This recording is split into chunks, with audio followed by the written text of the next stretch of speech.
نحمدہ ونصلی علی رسولہ الکریم بسم اللہ الرحمن الرحیم۔ درود شریف پڑھیے۔ الصلاۃ والسلام علیک یا سیدی یا رسول اللہ وعلی آلک واصحابک یا حبیب اللہ۔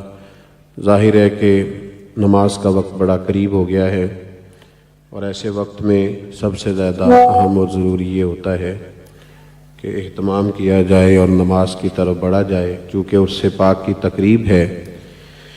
معراج النبی صلی اللہ تعالیٰ علیہ وسلم کا عنوان ہے۔ علماء کے بیانات آپ سن چکے ہیں، میری بھی گفتگو کبھی نہ کبھی کسی نہ کسی ذریعے سے آپ تک پہنچتی رہتی ہے۔ صرف ایک بات آپ کی خدمت میں عرض کروں گا کہ نبی کریم علیہ السلام کو جو بلندیاں عطا کی ہیں وہ اللہ تعالیٰ نے عطا فرمائی۔ انسان بعض اوقات کوئی چیز بناتا ہے، اسے توڑ بھی دیتا ہے، تباہ بھی کر دیتا ہے۔ آپ کوئی بلب بناتے ہیں، کوئی ٹیوب لائٹ بناتے ہیں تو توڑ بھی سکتے ہیں، گرا بھی سکتے ہیں، فنا بھی کر سکتے ہیں، لیکن چاند اور سورج اور ستارے اللہ تعالیٰ نے بنائے، اس تک کوئی شخص رسائی نہیں حاصل کر سکتا، ان کی روشنیوں کو کم کرنے کی جسارت نہیں کر سکتا۔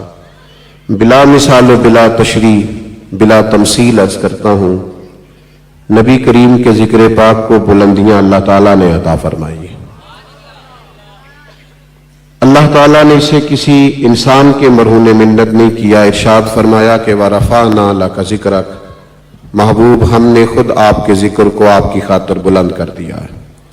میرا اور آپ کا کرنے کا کام یہ ہے کہ ہم کوشش کریں کہ نعت رسالت مآب صلی اللہ تعالیٰ علیہ وسلم میں، حضور کے اسوہ نور میں، نبی پاک کی عظمتوں اور شانوں کے بیان میں اپنا حصہ ڈالیں، نسل نو تک نبی پاک علیہ السلام کی خوبصورت تعلیمات کو پہنچائیں۔ کوشش کریں کہ اب عام رسومات سے چیزیں باہر نکلیں، اب حقیقی مشن کی طرف ہمارا سفر ہو۔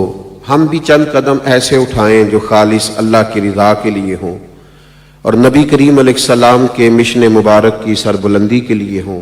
یاد رکھیے گا، میں عرض کر چکا ہوں کہ حضور علیہ السلام نے اس ذکر پاک کو کسی کے مرہون منت نہیں فرمایا، بلکہ ذکر کو محبوب پاک علیہ السلام کے رب نے خود بلند فرمایا ہے۔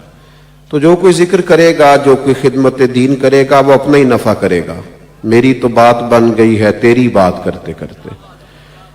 تو کچھ نہ کچھ کوشش، کچھ نہ کچھ ہمت، کچھ نہ کچھ جد و جہد خدمت دین متین میں اخلاص کے ساتھ کرنی چاہیے۔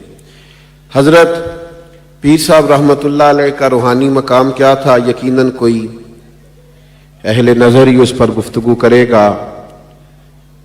ان کی علمی استعداد کتنی تھی، علماء اس پر گفتگو کریں گے۔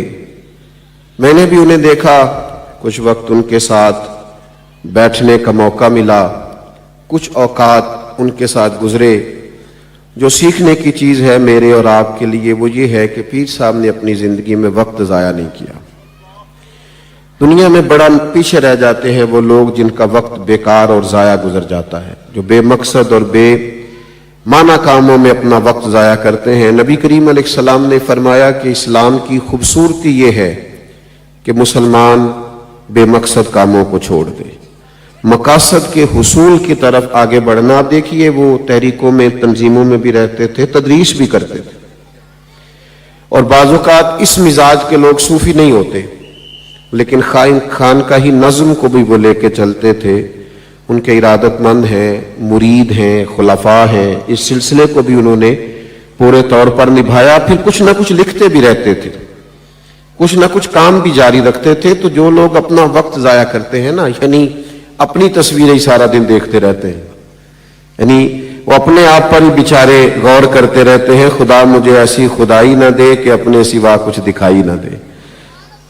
تو جو لوگ کام کرنا چاہتے ہیں، آگے بڑھنا چاہتے ہیں، ان کا مستقل جد و جہد کا سلسلہ رہتا ہے، مستقل کچھ نہ کچھ کرتے رہتے ہیں۔ تیسری گزارش آپ کی خدمت میں عرض کرنی ہے اور اپنی بات کو ختم کر دینا ہے۔ اس بات کو ضرور یاد رکھیے گا، ہمیشہ عرض کرتا رہتا ہوں کہ ہم مانے نہ مانے، تسلیم کرے یا نہ کرے، بہرحال ہم اپنی خانقاہ کے نمائندے ہوتے ہیں۔ اپنے اساتذہ کے نمائندے ہوتے ہیں، اپنے خاندان کے نمائندے ہوتے ہیں۔ یہ یاد رکھیے گا کہ ہم اپنے بزرگوں کی بڑی تعریفیں کریں، لیکن اگر ان کے نقش قدم نہ چلیں تو لوگ محض ہماری تعریفوں کو قبول نہیں کریں گے۔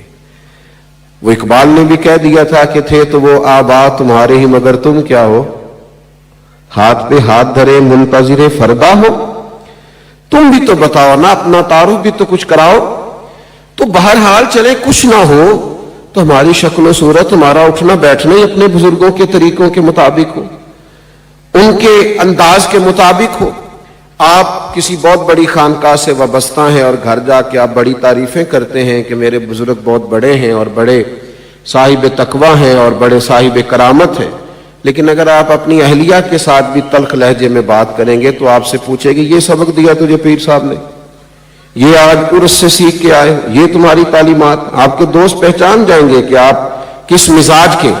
یاد رکھیے کہ بعض چیزیں اتنی تصنع کا شکار ہو جاتی ہیں کہ اس میں لوگ تکلیف کا شکار ہو جاتے ہیں کہ چلے ٹھیک ہے، پر اتنا زیادہ آگے نہیں جانا چاہیے، کہیں نہ کہیں ہمیں تقویٰ، پرہیزگاری اس کا خیال کرنا چاہیے۔ آپ نے اسٹیج پر پرنور چہرے دیکھے، بڑے باوقار بیانات سنے، ڈاکٹر صاحب نے گفتگو فرمائی، حضرت قبلہ پیر فدا شاہ صاحب نے گفتگو کی، صاحبزادہ عثمان افضل صاحب نے بات کی، دیگر بھی ہمارے یہاں مبلغین علماء گفتگو کرتے رہے۔ ہر ایک کی ایک بات سیکھ لیں، اس کو پلے سے باندھ لیں اور آج کے بعد تہیہ کریں کہ اس مزاج کے مطابق میں اپنے آپ کو ڈھالوں گا اور میں اس ترتیب کے ساتھ اپنے آپ کو لے کے چلوں گا۔ آپ یقین کیجئے اتنی برکات حاصل ہوں گی، اتنی برکات حاصل ہوں گی۔ اور جن مشائخ کے ہاں آپ آئے بیٹھے ہیں، عمر بھر خدمت دین کا فریضہ سر انجام دیا، زندگیاں دین کو دے دیں۔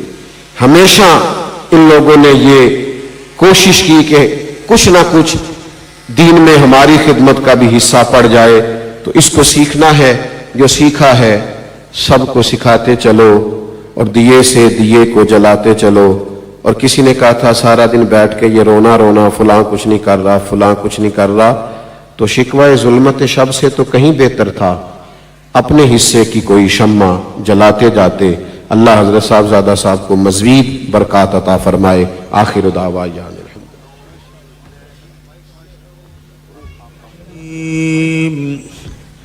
بسم اللہ الرحمن الرحیم الف لام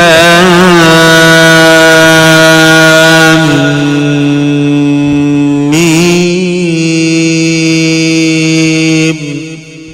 ذلك الكتاب لا ريب فيه هدى للمتقين الذين يؤمنون بالغيب ويقيمون الصلاة